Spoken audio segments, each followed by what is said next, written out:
किस तरीके से एक नेटवर्क सेक्शन काम करता है, क्या क्या चीज़ें रिक्वायरमेंट रहती हैं एक नेटवर्क को चलने के लिए। ये पूरा एक ब्लॉक डायग्राम है। इस डायग्राम से हम समझेंगे कि नेटवर्क सेक्शन काम कैसे करता है। आपका चाहे वो 4G हो चाहे या फिर 5G हो, नेटवर्क किस तरीके से काम करेगा, एक बेसिक स्ट्रक्चर है ये। देखिए, नेटवर्क की जो मेन आईसियाँ हैं वो 2GPA, 4GPA, 5GPA और आपकी WTR, या इसको आपको मेन नेटवर्क आईसी बोलते हैं, या इसको IFIC के नाम से भी जानते हैं, इंटरमीडिएट फ्रीक्वेंसी नाम से। सैमसंग में इसका नाम होता है ट्रांसीवर आईसी, मीडियाटेक में इसको बोलते हैं RFIC, ठीक है। क्वालकॉम में SDR, WTR, इस नाम से आप इसको जानते हैं। PA का मतलब होता है PFO, power amplifier, power amplifier, क्योंकि जो भी सिग्नल है वो यहाँ से टावर तक भेजने के लिए सिग्नल को बूस्ट करना पड़ता है, इसलिए यहाँ पर PA लगाए जाते हैं, पावर एम्पलीफायर, या PFO भी कहते हैं, पावर फ्रीक्वेंसी ऑसिलेटर, या कई जगह इसको बोलते हैं फेम, फ्रंट एंड मॉड्यूल भी बोलते हैं इनको। तो यहाँ पे 2GPA, 4GPA, 5GPA main network IC आपकी IFIC। ओके, ये चार जो है नेटवर्क वाली आईसियाँ हैं। अब इनका काम क्या है कि सिग्नल को रिसीव करना और सिग्नल को ट्रांसमिट करना। जब 2G की बात आए तो 2G में कॉल आए और कॉल जाए, RX भी हो TX भी हो। 4G का नंबर है या 5G का नंबर है तो सिग्नल का आना और जाना, ये काम होता है। तो पहली रिक्वायरमेंट इन सभी आईसीओ को चलने के लिए क्या चाहिए? पावर। क्या चाहिए? पावर। फोन ऑन है तभी तो नेटवर्क की समस्या हम लोग सही करेंगे। तो पावर 2GPA जो मेन पे कनेक्टेड है किससे? एंटीना से। तो इसको चलने के लिए कहाँ से? चार्जिंग आईसी से VPH या VBAT की लाइन आएगी 3.7 से 4.2 वोल्टेज किस पे आएगा? 2GPA पे, फ्रंट पे लगा हुआ है। 4G के लिए, 5G के लिए या आपकी मेन नेटवर्क आईसी के लिए पावर कहाँ से आएगा? पावर आईसी से या चार्जिंग आईसी से। अब कुछ फोनों के अंदर क्या है, यहाँ पर एक APT आईसी लगा देगी, या तो ये सप्लाई पावर या चार्जिंग से आएगी या आईसी लगाएगी अलग से जो नेटवर्क सेक्शन को पावर देने का काम करेगी, जिसका नाम है APT IC, average power tracking IC, APT IC. या कई जगह इसका नाम QET भी आपको देखने को मिलेगा, APT या QET। इसके पास में बकवाइल्स लगी रहेंगी, जो क्या काम करेंगी?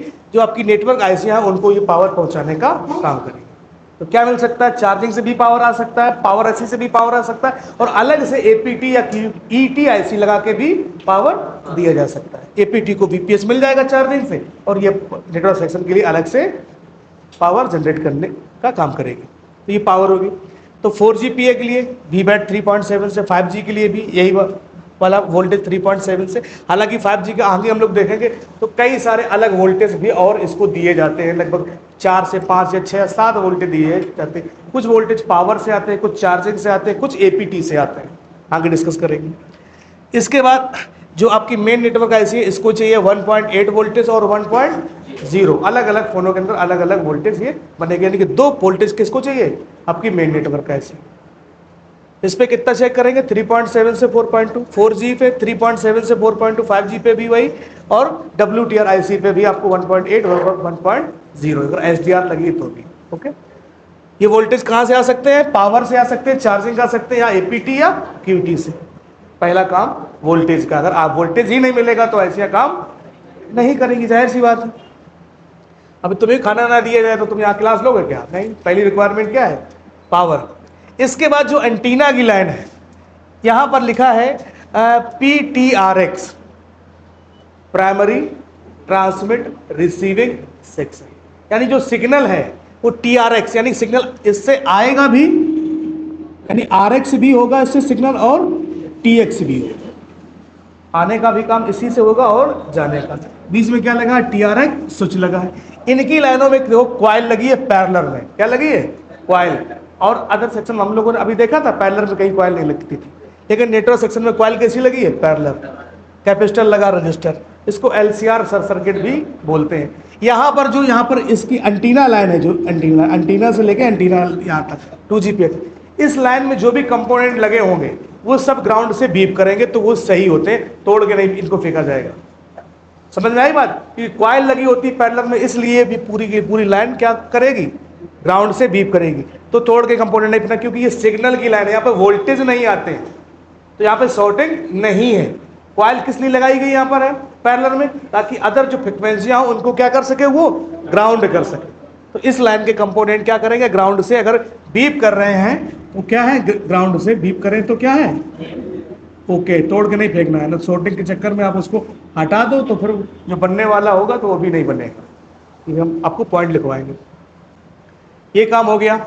एंटीना लाइन हम लोगों ने चेक कर ली, ये सिग्नल बाकी में आ रहे हैं, जा रहे हैं, रास्ता तो है कि नहीं है, कंपोनेंट टूटे तो नहीं है, या एंटीना नहीं लगा हुआ है।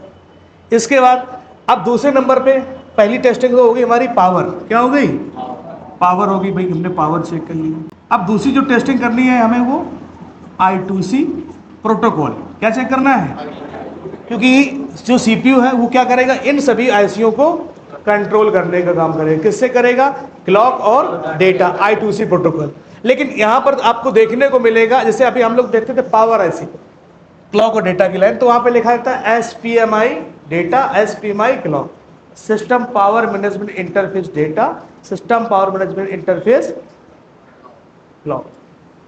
यहाँ पर क्या मिलेगा, RFFE क्लॉक, RFFE डेटा, इसके अंदर भी RFFE। तो इसका मतलब है R का रेडियो, F का frequency front and, radio frequency front end data, radio frequency front end clock.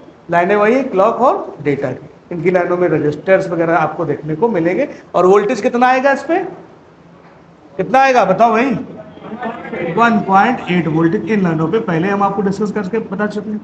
तो हमें कंट्रोलिंग किसकी चेक करनी है, 2GPA के क्लॉक और डेटा, 4GPA के क्लॉक और डेटा, 5G के क्लॉक डेटा लाइन चेक करनी है। और इसके बाद यहाँ पर भी देखो दिया गया है आपकी नेटवर्क, मेन नेटवर्क ऐसी जो आपकी दी गई है, मेन है RF है या HDR है। तो क्लॉक और डेटा की लाइनें दी गई है, HCL और HDA। इसके बाद देखिए यहाँ पे BBRX, BBTX, base band receive and base band transmit. इसके बाद और लाइनें होती बेस बैंड की, BBIM, BBQM, BBIP, BBQP, दो लाइनें यहाँ पे कम है। दूसरे नंबर पे क्या होगी हमारी कंट्रोलिंग, पहले पावर चेक किया, फिर क्या चेक किया हमने, कंट्रोलिंग। अब तीसरे नंबर पे हम क्या चेक करेंगे, तीसरे नंबर पे हम चेक करेंगे एक्सो इन की line, XON, X crystal, O oscillator, XO in की लाइन। ये कहां से आएगी, अगर किसी फोन के अंदर अगर ये क्रिस्टल पावर के साथ में लगा है तो ये लाइन कहां से आएगी, पावर आईसी से। कहां से आएगी, पावर आईसी। अगर किसी के फोन के अंदर क्लॉक आईसी लगी है, क्या लगी है, क्लॉक आईसी, तो ये कहां से आएगी, क्लॉक आईसी। ये इंपॉर्टेंट है, अगर XON नहीं आएगा तो सब काम रेडी करने, लेकिन फ्रिक्वेंसी ही नहीं जनरेट हो रही है तो फिर नेटवर्क आपके नहीं हो। क्रिस्टल आपका सही है, यानी फोन आपका ऑन है, क्रिस्टल तो सही है, लेकिन क्लॉक आईसी कई बार दिक्कत कर जाती है, या इनकी लाइन में लगे हुए कंपोनेंट निकल जाते हैं या वैल्यू हाई हो जाती है, तो भी एक्सो इनकी लाइन। तो यहाँ पर हमको फ्रिक्वेंसी चाहे तो DSO से फ्रिक्वेंसी चेक कर सकते हैं, या मल्टीमीटर से भी हम इस लाइन को चेक कर सकते हैं। ठीक है, तो एक्सो इन जरूरी है। कौन सी लाइन, XON। कहाँ से आएगा, पावर से आएगा या फिर क्लॉक आईसी से, पावर से या क्लॉक आईसी से। ध्यान रखिए, किसी में अगर पावर नहीं लगी है, अरे क्लॉक नहीं लगी है तो पावर से आएगा, जिसमें क्लॉक लगी है तो कहाँ से आएगा, क्लॉक आईसी से।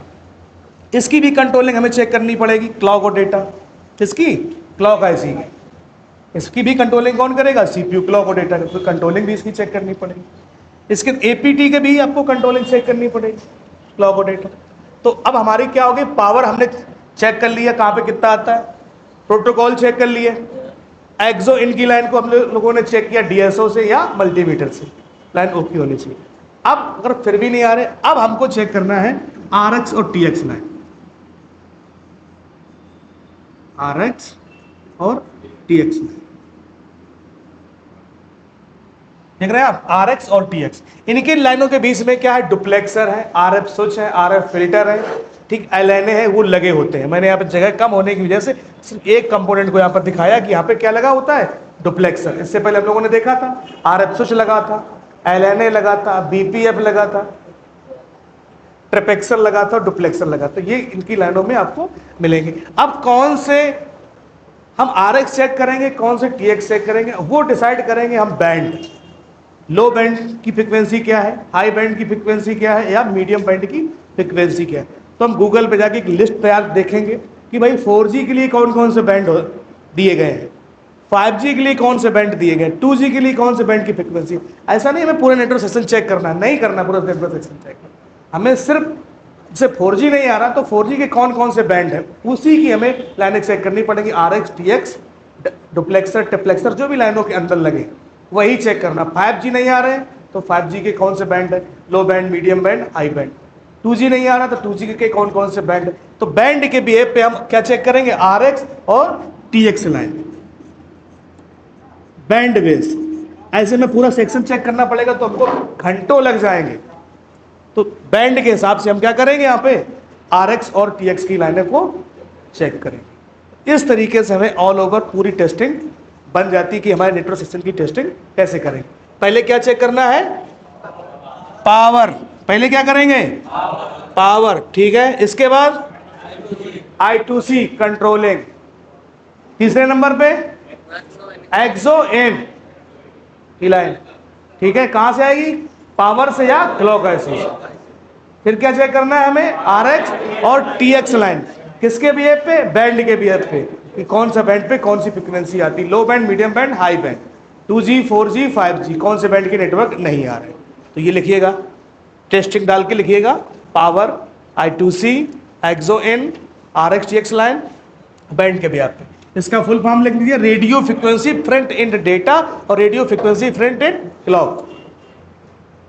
APT का है एवरेज पावर ट्रैकिंग। तो जहां डायग्राम बनाया वहीं पे नीचे लिखिएगा, RFFE data, radio frequency front and. RX का मतलब रिसीव, TX का मतलब ट्रांसमिट।